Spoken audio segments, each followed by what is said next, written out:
A deadly dog attack in a North Lubbock park left one man dead and a woman injured. And now, 1 year later, the physical and emotional healing continues as reported dog bites are on the rise. KCBD News Channel 11's investigative reporter Shaylee Kidwell has new information tonight in her latest Dangerous Dogs report. Shaylee?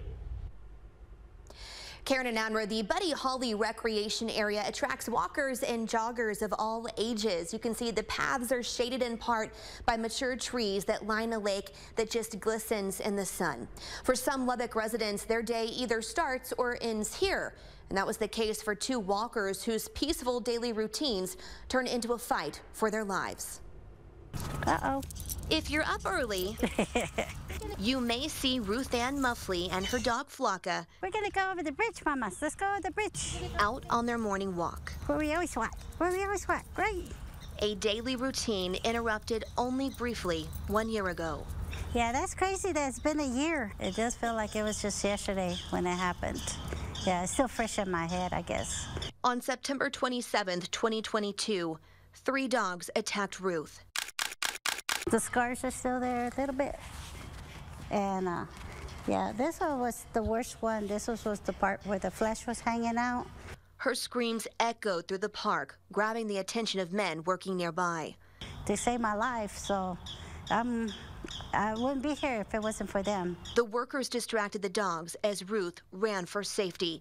But as she crossed this bridge, she saw him. All the scattered clothing all over the ground, and then I saw him by the tree. I still get that visual. The body of a man she recognized. I started seeing him running out here, and I used to always say good morning to him. The jogger, she later learned, was Jack Looney. The KCBD Investigates team obtained his autopsy report. Page after page of documented injuries, puncture wounds, lacerations, abrasions, bruising, and more. Cause of death? Canine mauling. No one claimed the dogs. Jack's little sister, Teresa Roeder, isn't surprised. I mean, if your dog's murdered somebody, would you come forward? Because they're your responsibility. 730 dog bites were reported to Lubbock Animal Services from October 2021 to September 2022. 894 dog bites have been reported from October 2022 to September 25th of this year. Teresa says one of those attacks happened just outside of her office a couple of weeks ago. And it's a year later, and we're still wondering what's being done. Does it feel like a year? It feels like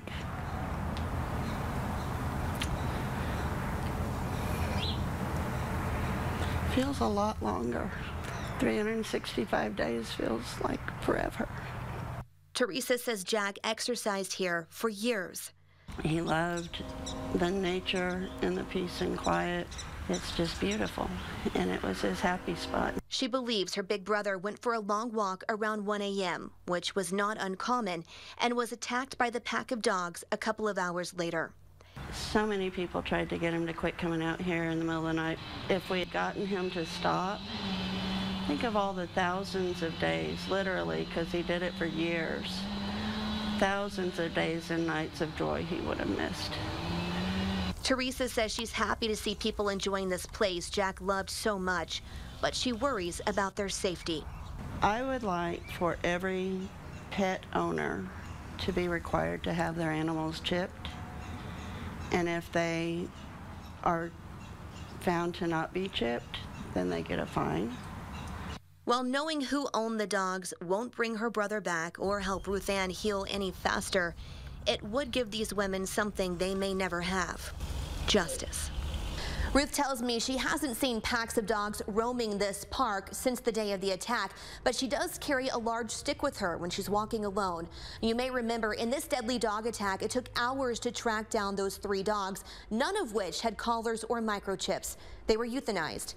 Lubbock Animal Services has reported 16 dangerous dog cases since October of 2022, which has resulted in 24 dogs being declared dangerous. Karen and Abner. Thank you, Shaylee.